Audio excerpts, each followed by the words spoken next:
Hello, hello, hello, hello.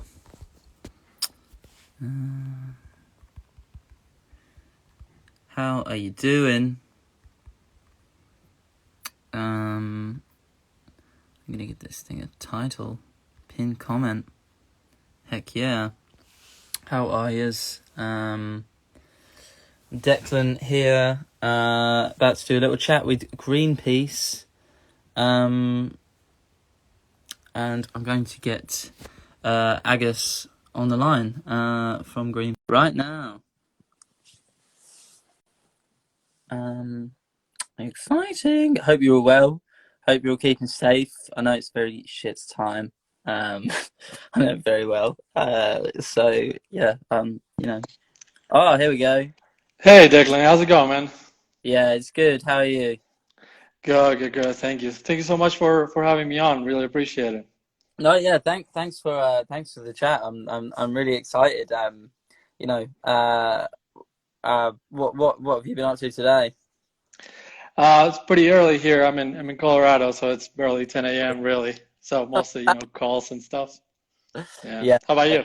That is. Yeah, just walking around. I just went for a nice walk. Around my area, and yeah, haven't done a whole lot, locking down and things. But Yeah, of course. yeah, for everyone's reference, me and Agus had a quick chat yesterday and introduced ourselves, so we have sort of briefly spoken before. Um, what for everyone's reference, what kind of brings you to Greenpeace, and what makes you so passionate about looking after the environment? Great. You know, good morning, afternoon, evening, wherever you might be. As Declan was saying, my name is Agus. I've been with Greenpeace now for 6 years. And primarily I focus on working with and supporting social movements, and specifically the climate movement. So, to be honest, what I'm really passionate about is affecting change at the social level. So, really being able to tackle crises that are, intersectional, cross-sectional in nature, issues that, might feel local but have like massive, global relevance. That's what really gets me passionate about it, to be honest. Yeah. Seeing people kind of like go from, caring about, what tomorrow might look like, to understanding those connections to larger, environmental issues is quite critical. How about you, Declan? Well, what really gets you really passionate about the environment? That's awesome, first of all. But I guess knowing that there's a sense of urgency, and you know, a lot of it is to do with people who've inspired me uh, to do it. My friends, and people who I was friends with at school, and then moving on from that, just like, yeah, as you say, like, it's been a big youth climate movements around the world demanding change the last couple of years, and that's been great to see. But yeah, I mean, since for a long time now, I've just been kind of aware that we've needed, changes, structural change, and changes to the ways we are living, to sort of help our planet and um our friends as humans, to thrive. I think that's just one of the most important and one of the most pressing issues in the world right now. So I've kind of made it a focal point of a lot of my life, really. And it's something that we kind of saw a lot last year, right? Because I think if there's anything that 2020 taught us was the value of solidarity, right? Like the Yeah, fact is, people are not going to be with us if we're not with them. So I think it's something that we learned all throughout 2020, right? yeah, the power of people working together, and collaborating and learning from each other, and just how powerful grassroots movements run by and for the youth, can have such an impact. And it's easy to feel helpless, and it's easy to feel like, no, there's no impact to be had from yourself, from whatever place you're at in the world. But I think last year was definitely showing how much power there is now in collaboration of people, really. And is there like sometimes I feel like for people it can feel kind of daunting because they're like, well, that's a global movement. What can I do personally? Yeah. Is there some examples of things that you do personally that people can get inspired by? Yeah, I think it's important not to make it too daunting a thing. I think it's a different life and everyone has a different culture around them, and fitting in activism is going to be different for everyone. So it's more about, in terms of inspiring other people, it's about giving, I guess, the tools and resources to of what needs to be changed, and pose the question, what can you do in yourself? And for me, the sort of daily little changes I've tried to make are just um, thinking about where I put my money, thinking about where I put my voice, thinking about where I put my time, my votes. Little decisions like that are the sort of daily um, approach to almost all forms of activism. But I think with the environment, yeah, it really is for almost everyone a sort of daily thing to think about in just small ways. And like for me, obviously I try and have as little impact with, and approach um touring and selling records and things with an environmental thought. We kind of opted for recyclable and recycled vinyls and things like that, and like avoiding plastic wrapping and things like that, which are just the norm these days. I think that encourages the world to be better, and that's kind of what activism is. It's like, in a lot of ways, it is the little things that encourage the world to be better. For me, I try and be conscious as well of like minimizing waste and encouraging as well the world to minimize waste. I think, like, me and my whole family decided to go vegan, which isn't something every family can do, but for us it was a very simple change of swapping out the meat and things for beans and things, which often end up cheaper for us living up the road for a massive Tesco. um, and yeah, I mean, it's getting the balance between, it's easy to be absolutist about it, but I don't think that's the way to, make the biggest change, to say we have to demand massive structural change, or otherwise it's not worth being a climate activist, or we have to make complete entire lifestyle changes, otherwise you can't be a climate activist. Because then, we need people who are passionate about both to be able to have the impact on both things, which are both necessary. So yeah, for me, it's a lot of it is an awareness, and then when the time comes and the opportunities arise to use your voice in the ways that promote the changes that the world needs, then that time kind of presents itself. Yeah. How about yourself? I know you've Um, been involved in all sorts of sort of movements over the last little yeah, while. and I mean to be honest, like I think you really nailed it in the head because um, there's a relationship between the kind of those personal choices we make with the systemic change we need, right? It's because, it starts with, personal actions that we do. And as you said, we don't gotta be perfect. You just have to be active, you gotta be present. And I think making those like changes in your routine, what it does is really kind of trigger you becoming more aware of the kind of footprint you're having, right, on the world around you.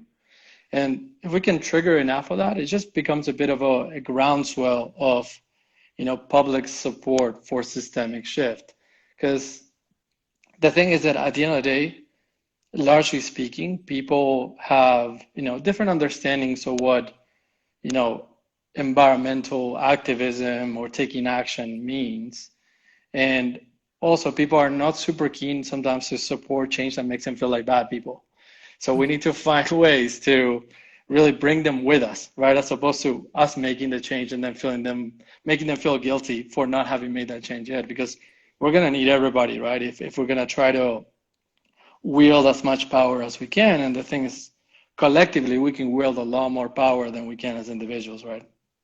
Yeah, that's a really important thing. We need people who are passionate about um, about it from all different angles, from their, you know, people who can give their own perspectives, people who can, you know, that's a really valuable thing. And the thing that is really possible at a grassroots level across the world now, is that collaboration. And, you know, we have a really pressing problem, and we do need, you know, massive changes to the structures of the world. But that will come as we all demand it together in, um yeah, in the ways that we can, that are within our means. That is kind of the, you know, all we can demand of people is that awareness, really. Yeah, exactly. It's like work on raising awareness, talk to people who haven't made that change yet and understand why they haven't. As opposed to, we make that change, we realize the kind of footprint that we're having, we make that change, but the challenge after that is how do you talk to the next person who hasn't? How do you bring them with you, right? At the same time as you're being, very active with global, local grassroots groups. That's going to be the next big challenge for ourselves, right? And Yeah, I'm particularly interested in when it comes to taking action. I know you played at an Extinction Rebellion protest yeah. a while ago, so I'd love to hear a little bit more about how did that come to be? What was it like?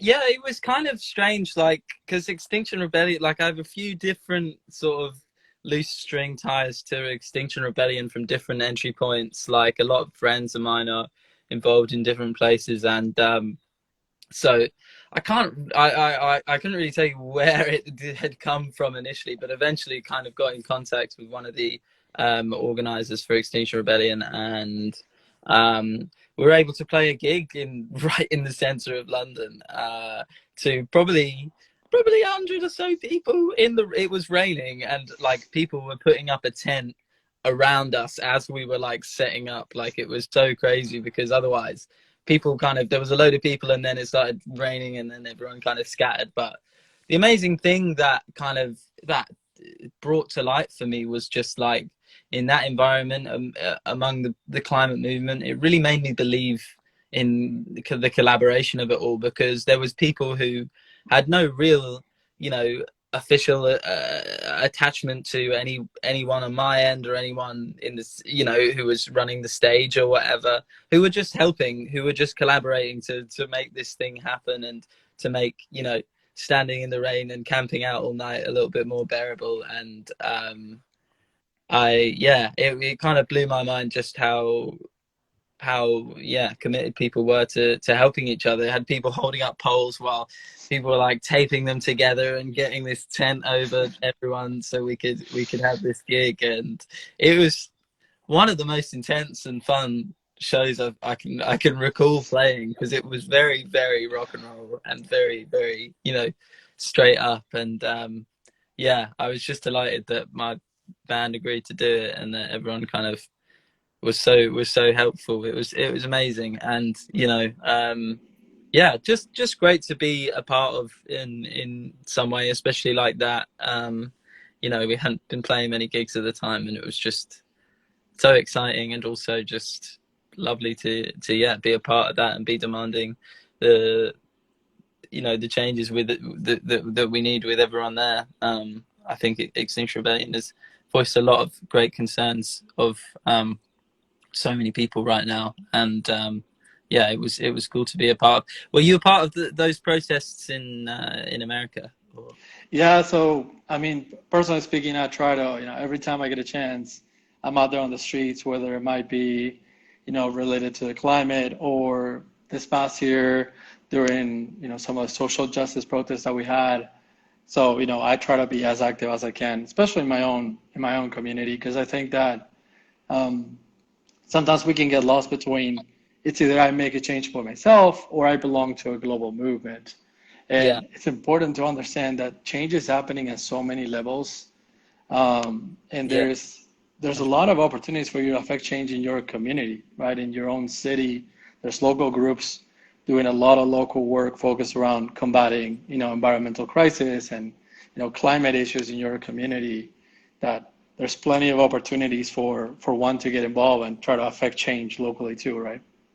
yeah. Absolutely. I think that's the important thing, and to, you know, to understand what is going on in the world around you, that is having an impact. To not minimize that impact, and to not I don't know. It's easy for people to be very critical in this day and age because it responds well on the internet, and I don't know. It seems to be the way of things. But like, it's important to appreciate and be aware that all these things have an impact, and you know the the way that ways in which different people's lifestyles will differ, and they can demand change on a small scale will differ from other people who might have different routes, and we cannot spend our time with activism demanding people make the same changes or base their lives around making the same demands for structural change as you will, because we need all of those people, and we need the grassroots, and we need the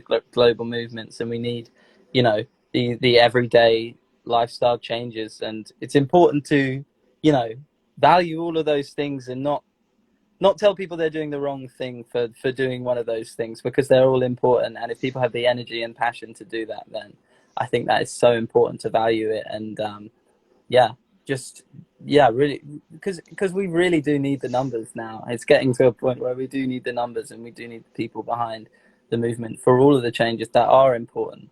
And um minimizing the movement is I think self-destructive. I think is not a positive move. Yeah, I mean, we have to be, inclusive and not exclusive. That's Like, it. Yeah, inclusivity. yeah, if you're taking anything out of this, is you don't gotta be perfect. You just gotta do one thing and then move on to the next thing and then keep going like that. Stay committed and bring as many people with you as you can along the way.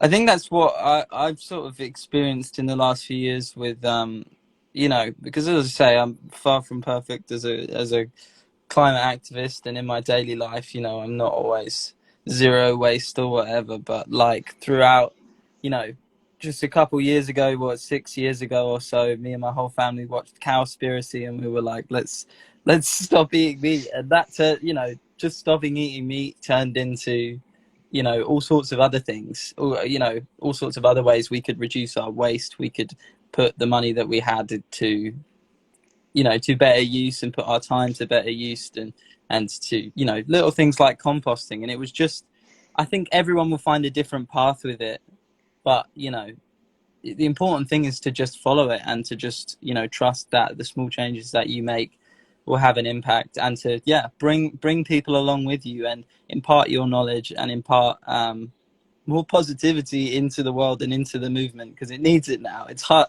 it's hard to stay committed, but I think that is really, really, really so important right now. Yeah, no, definitely. And I wanna pick up on something. I've seen so much, artists using their art to, as different forms of activism. What do you think that is? And specifically for you, what is it that leads you to try to convey that message? um I mean, for me, it's just always been in the back of my mind, especially working on the last record I made. The environment was such a pressing issue that was just on completely at the back of my mind. And I guess there's a lot of metaphors that I could tie in there that made it easy as well. But like, yeah, for me, I just always felt there was something to say. There was always something that needed to be said and needed to be vocalized. And I think artists tend to be people who strive to be in touch with nature and in touch with the world around them. And right now that means looking at a world that is suffering, and looking at a world that is under a very sort of kind of under a self-destructive system, and under you know in a maybe very competitive world that does not reward doing good things for the planet, that does not reward doing um you know doesn't reward the brightest and best to make solutions to humanity's problems, rather creating problems and creating products that we don't need and things like that. And all of that is just so, I don't think you can avoid that as an artist, for me anyway, from the world I come from and from my artistic background. That has just always been there, and always been. at this point, it's just staring us in the face that it needs to be discussed, and it's maybe a bit subtle in my artistic way, but I just try and vocalize it and um, tell those stories that I can tell. I think that's so important and so nice. I love to hear and see art that is promoting, a better world, because we really need one.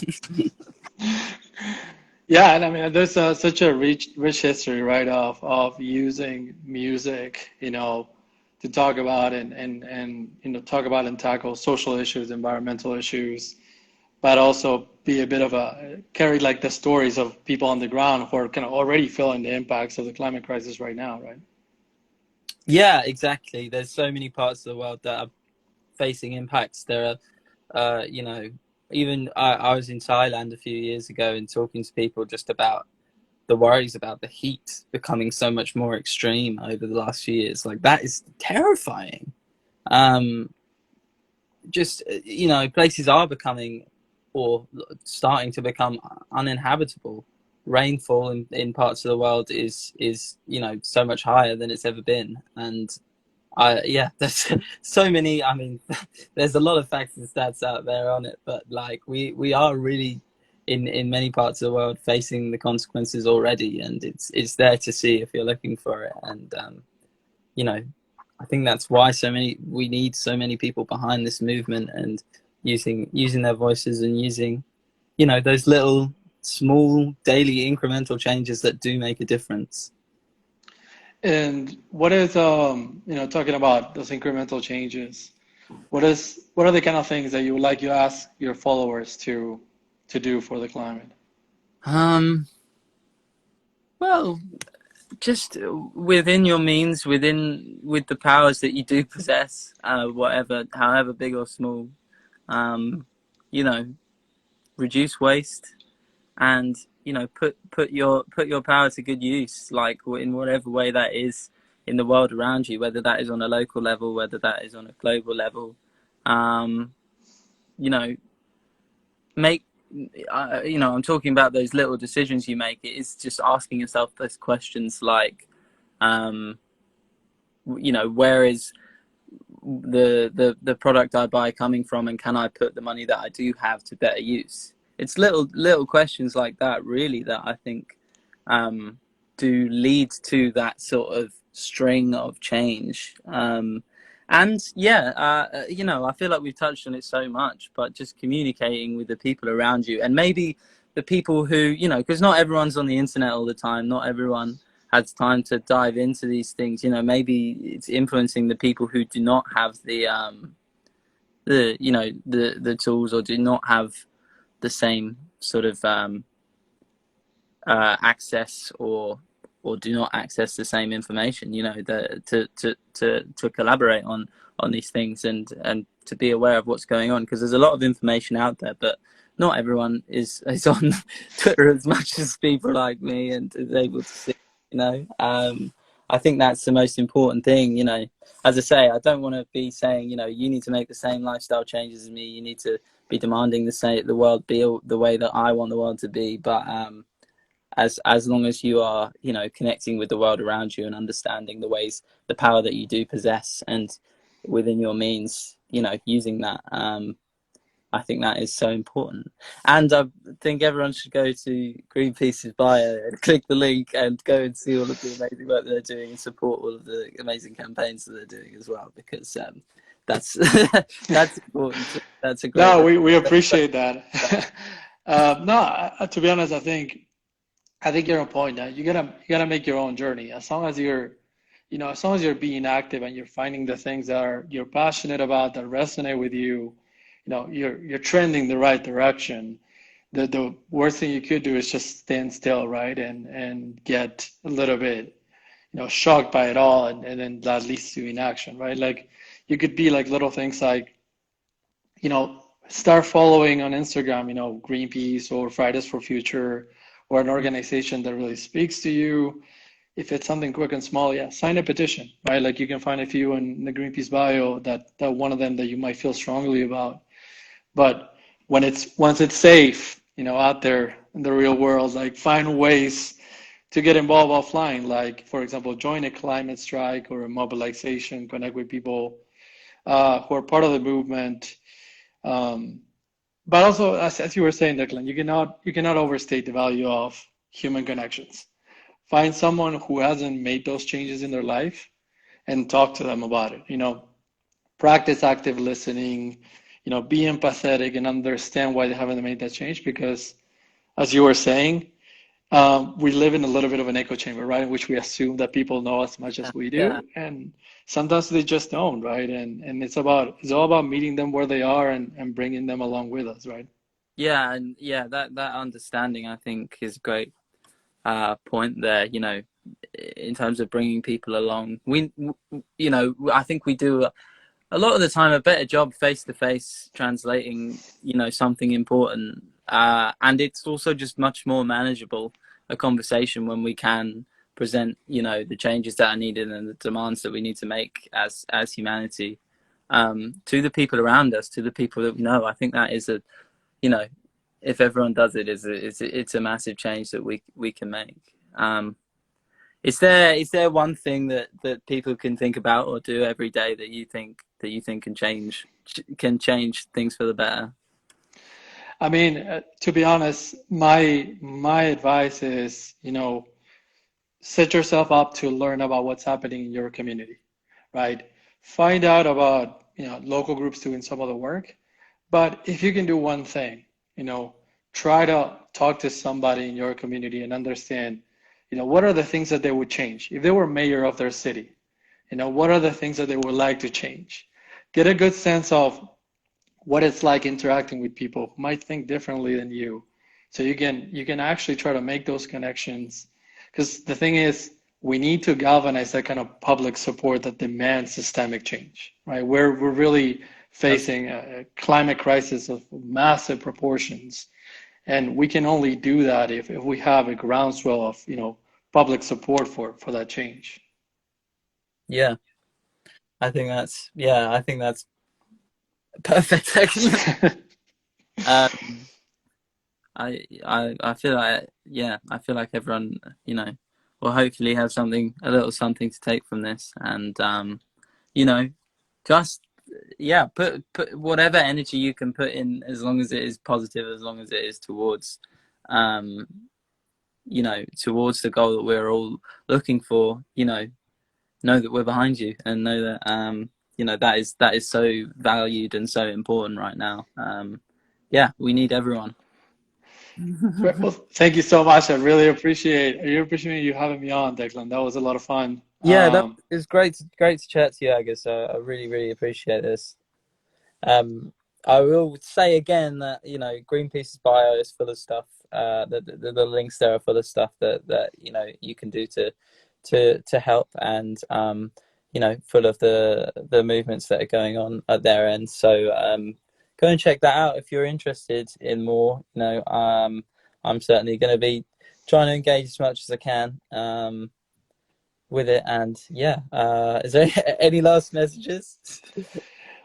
No, keep doing what you're doing. It's amazing. It's amazing to watch. You're just inspiring a lot of people. And yeah, I mean, if folks want to get involved, feel free to DM at Greenpeace. Either myself or someone will be able to help you and find ways to get involved if you need to. Awesome. Thanks. Great. Well, I appreciate it. It's great chatting, and have a good rest of your day. Cool. Yeah, we'll speak soon, I'm sure. Thank you so much. I'll see you soon.